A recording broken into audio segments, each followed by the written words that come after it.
Good morning, ladies and gentlemen. In today's video, in honor of it being New Year's Day, I'm going to be laying out one New Year's resolution for every NBA team. Now, this can range anywhere from trade player X to fire coach Y to just make one change to the roster. So, before I get too far into it, I want to remind you all to leave a like and subscribe. I've been appreciating all the support that I've been receiving lately, and I hope to see that continue. Without further ado, let's talk about these resolutions. The first team I'm going to talk about here is the Atlanta Hawks. My New Year's resolution for them is to make a decision on John Collins. Now, Collins is an upcoming restricted free agent at the expiration of this season, and he's one of the more interesting free agents for this upcoming year. He's probably going to receive a max contract offer sheet from a different team. So if the Hawks aren't willing to pay him that much money and are not willing to match that max contract offer, then I think that they should really consider moving on from Collins at the trade deadline. He's on his rookie contract still, and they could probably get some really good value for someone that, at the very least, can put up some very good production on the offensive end of the floor. I'm not necessarily recommending that they do trade John Collins, but I certainly think that if they aren't willing to give him the max, it's something that they need to start thinking about. My New Year's resolution for the Boston Celtics is to continue to develop the young players. They have a superstar core of Jaylen Brown and Jason Tatum, with Kemba Walker, you can consider him part of that or not. Personally, obviously he's an all-star caliber player, so yeah, he should be included in that. But after that, they don't have the best depth at this point. They need to continue to see some growth from their young guys like Peyton Pritchard, Romeo Langford, Grant Williams, Robert Williams, in order for them to really cement themselves as title contenders for years to come. They need more depth, and I think that betting on those young players' development is a key path for them to improve the roster. For the Brooklyn Nets, my New Year's resolution is to trade Spencer Dinwiddie. Now, this is a lot tougher now because Dinwiddie did just tear his Achilles and is going to be out for the season, but he's making a solid contract, I think right around $11 or $12 million this season, and there's lots of players in the league that then can help this team out at that number. So if they can move on from Dinwiddie and extract some value out of those $12 million, I think it would be a very smart move for this team. I don't really have too many ideas about what they could look for specifically, but a 3-and-D type wing would certainly help this team out quite a bit, and moving off of Dinwiddie before he inevitably leaves in free agency next offseason would also be a smart idea. For the Charlotte Hornets, my New Year's resolution is to upgrade the center position. Now, this can come in a multitude of ways. They could draft someone like Evan Mobley in the 2021 NBA draft. They could sign someone like Andre Drummond or Jarrett Allen in the upcoming free agency period. Or they could make a trade if one surfaces and would make sense for the team. So there's a couple different ways that the Hornets could go about upgrading that position, but as of right now, they have some high-quality wing players in PJ Washington, Gordon Hayward, and Miles Bridges. They have good guards like Terry Rozier, Devontae Graham, LaMelo Ball. And if they can take all that, put it all together with an upgrade at the center position where currently they have Bismack Biyombo and an injured Cody Zeller, that could really help put this team together and make them a bona fide playoff contender. For the Chicago Bulls, my New Year's resolution is to trade Zach LaVine. Now, if you've watched my videos talking about the Bulls in the past, you would know that I'm not super high on Zach LaVine. I think that he has the ability to score at a high level, but he pretty much gives it all back on defense, and there's other players that could score at the same volume that Zach does, but with higher efficiency given the same opportunity that he has. And I think that Kobe White has a chance to be one of those guys, and he's not getting the chance to have the ball in his hands as a scorer as much as you'd like to see because of Zach LaVine being there. I also don't think that this Bulls team is particularly good. I predicted them to finish 14th out of the 15 Eastern Conference teams heading into the season. So I think that moving off of a player that is still on a good contract and could definitely get some value in a trade market because of his scoring capabilities would be a nice move for the Bulls, and it's what I would recommend personally. For the Cleveland Cavaliers, I think that they should add to their young core.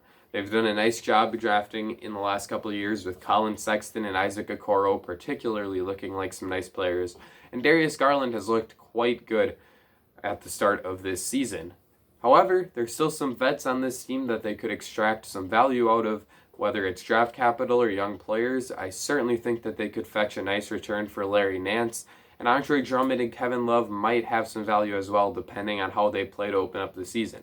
Drummond has been playing well so far. Love has been injured, so we'll see what the market for those two players is. But if the Cavaliers are able to trade them and continue to pack this young core, it would be a nice move. They also should have a pretty early pick. I get that they are off to a 3-2 start to the season, but I still would not bank on this team being a playoff caliber squad. So I think that they'll add another young player through the draft, and maybe they can trade for some other assets. For the Detroit Pistons, my New Year's resolution is to stockpile assets.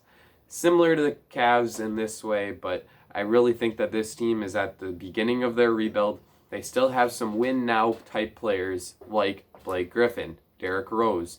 You can include Jeremy Grant and Mason Plumlee in that discussion if you want to as well. But those are some good veteran players that can help a team win. And I think that they, if at all possible, should try to get as much value out of those players as they can. Blake Griffin might be hard to trade because he is old and there's injury concerns. Derrick Rose, I think, is on an expiring contract, so at the very least, you should be able to get a couple second-round picks for him as he's still a productive offensive player.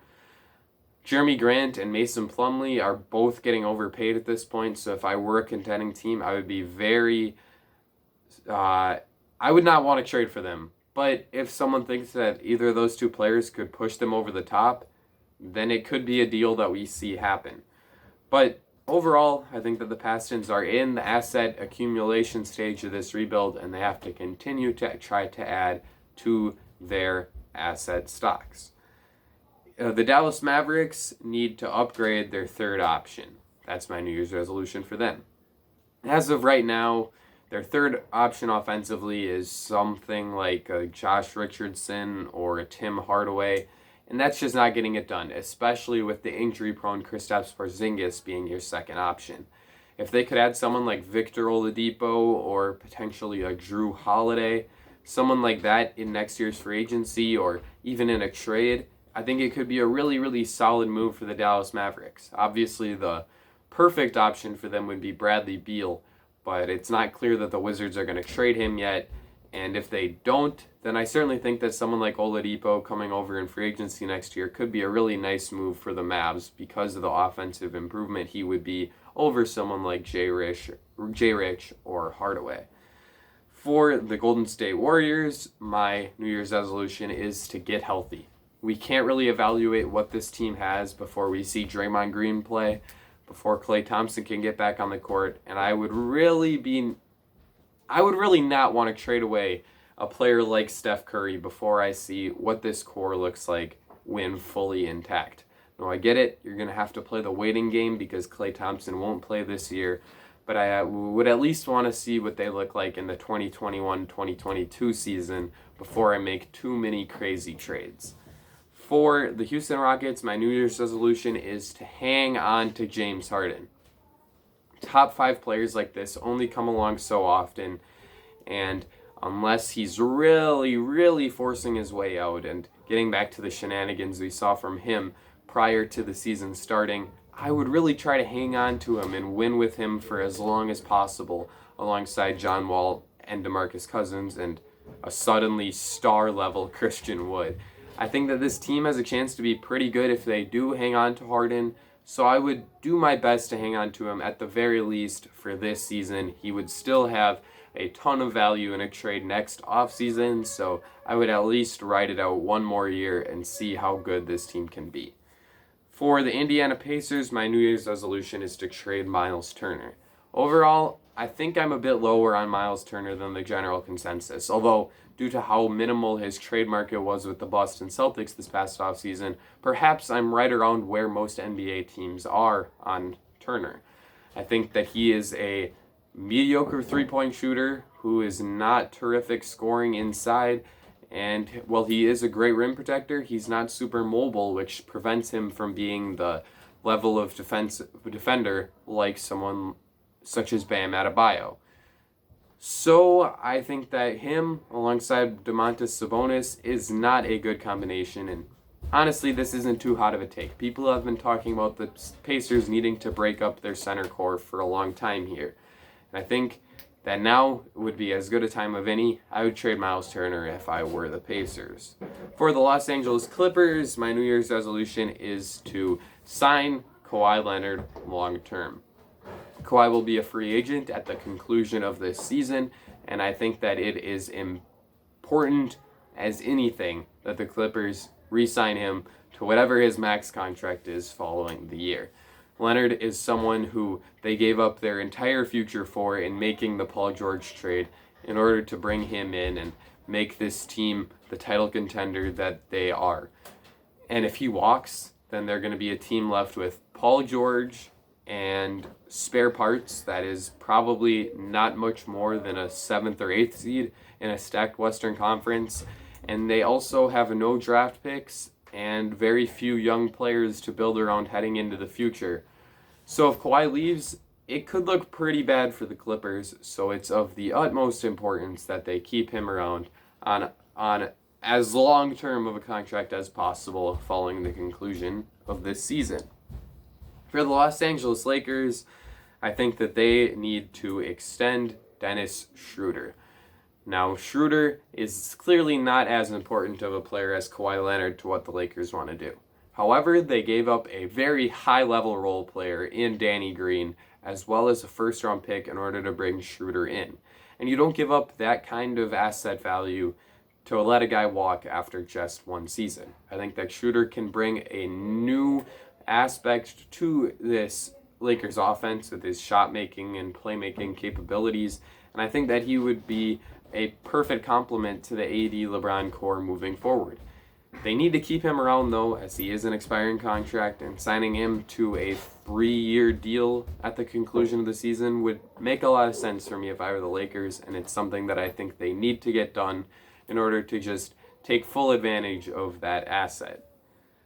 For the Milwaukee Bucks, I think this is a pretty obvious one. I think that they need to extend Drew Holiday. Holiday is a player that they gave up so much to acquire. 3 first-round picks, 2 pick swaps, 2 good role players in Eric Bledsoe and George Hill. And if you let him walk after just one season, gosh, it would not look like a very good trade giving up that much for Drew Holiday. Now, Holiday is getting up there in age, so it would be hard to fathom giving him a full max contract. But if it's what the Bucks need to do to keep him around, it's of the utmost importance that they do that, because they are trying to win now with Chris Middleton and Giannis Antetokounmpo. So they need to ink Holiday long term. That's my New Year's resolution for the Bucks. My New Year's resolution for the Miami Heat is don't do anything drastic. You have a very, very good core in Bam Adebayo, Tyler Hero, Duncan Robinson, as well as a superstar to center those great players around in Jimmy Butler. Now let this team develop organically. Don't blow it up to acquire someone like Victor Oladipo. I think that it would be a huge mistake to give up someone like Hero in that type of trade.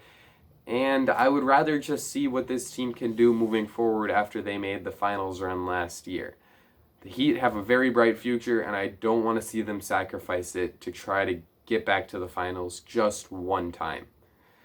For the Minnesota Timberwolves, my New Year's resolution is to upgrade the defense. I was debating on making this fire Ryan Saunders, but I think he's still a fairly new coach, and there's clearly a lot of loyalty to him in Minnesota, so I opted to point out their lack of good defensive players.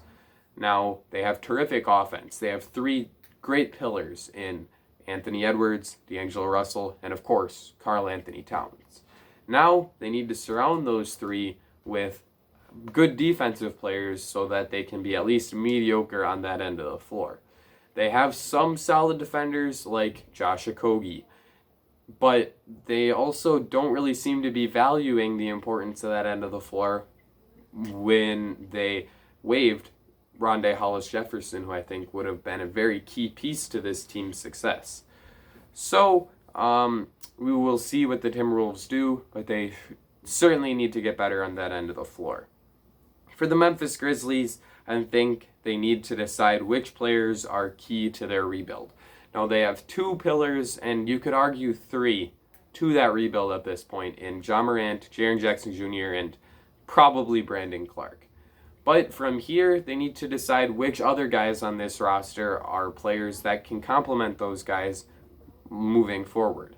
They have a multitude of players who are 2s and 3s. Dylan Brooks, DeAnthony Melton, John Conchar, Grayson Allen, Desmond Bane. And they also have quite a few young big guys, namely Jackson Clark and, of course, Xavier Tillman. Now they just need to decide who are the key pieces of this core moving forward, because with all of these young players being on rookie scale deals, they're going to get expensive very quick, and they need to decide which ones they really value moving forward. The next team here is the New York Knicks. My New Year's resolution for the Knicks is to stay patient and develop organically.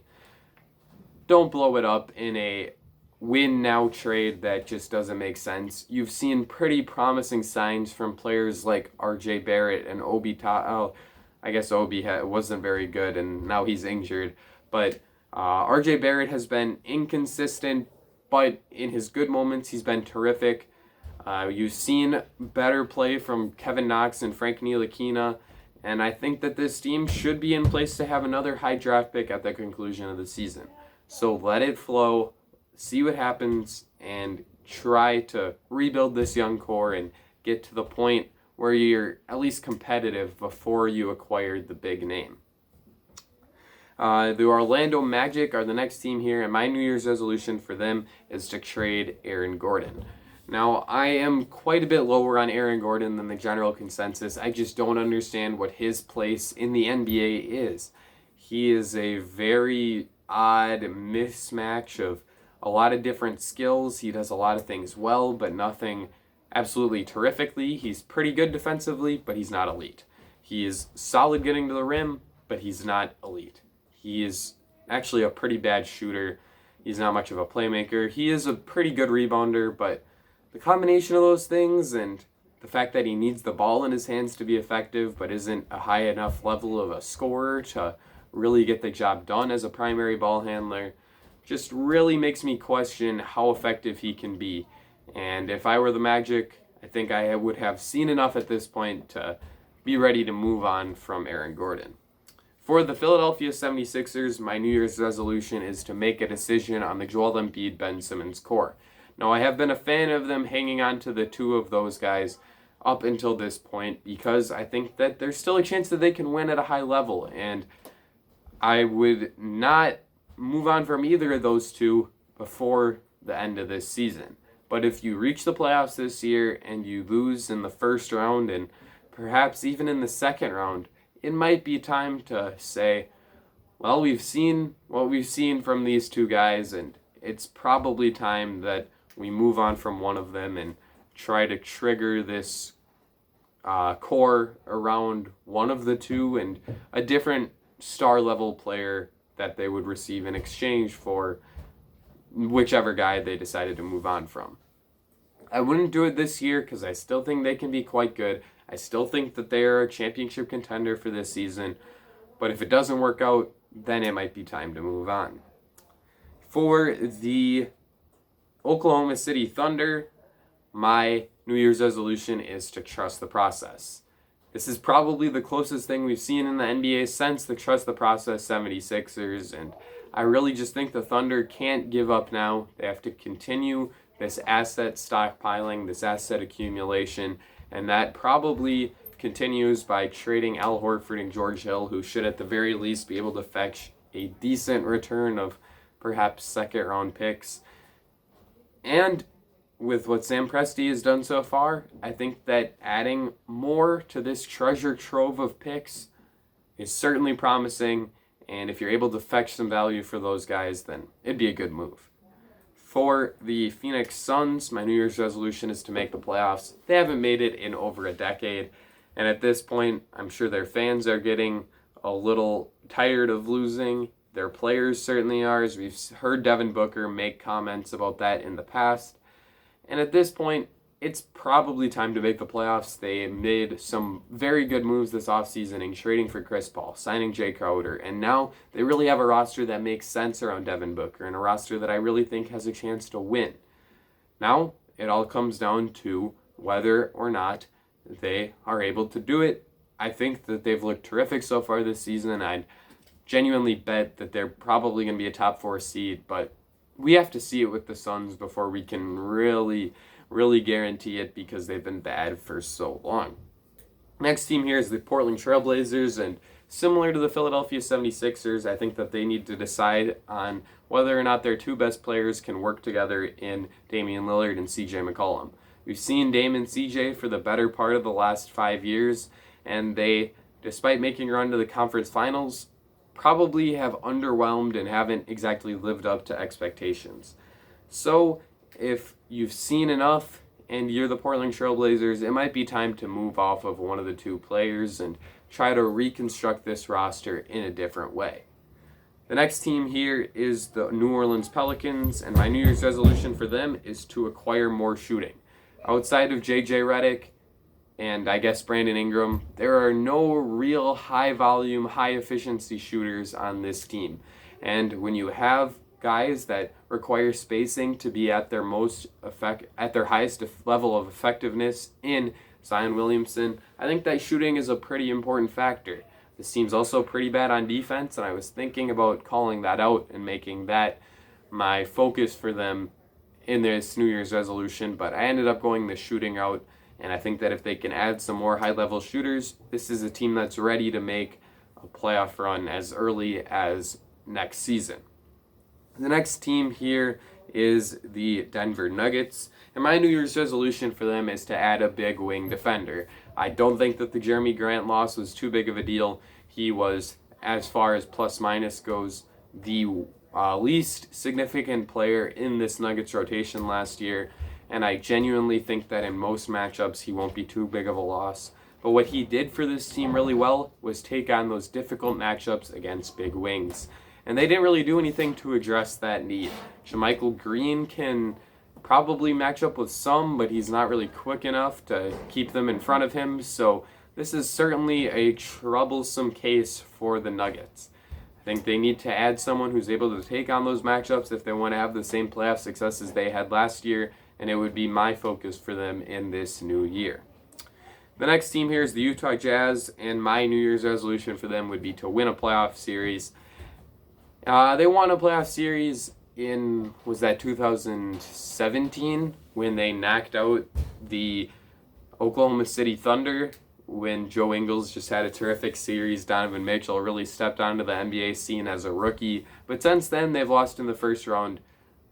Is it 2 straight? Yeah, 2 straight years now.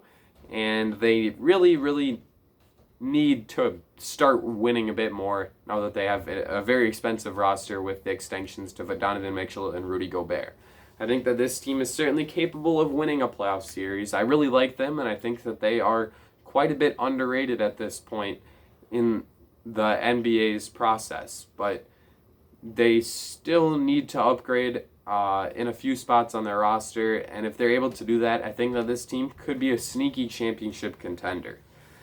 For the San Antonio Spurs, my New Year's resolution is to trade some, but not all, of their veteran players. LaMarcus Aldridge, DeMar DeRozan, Rudy Gay, and Patty Mills are all on expiring contracts, and they are all guys who could probably fetch you a decent return in the trade market. So I'd certainly be open to trading one or more of them and bring in some value that will make you better heading into the future.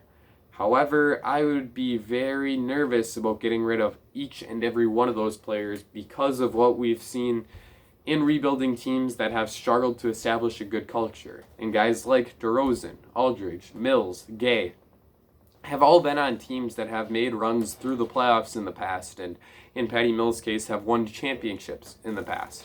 So I think that it would benefit this team to keep some hard-nosed vets around and continue to establish a good culture into this current young core that is quite promising. For the Washington Wizards, my New Year's resolution is to evaluate the Bradley Beal situation.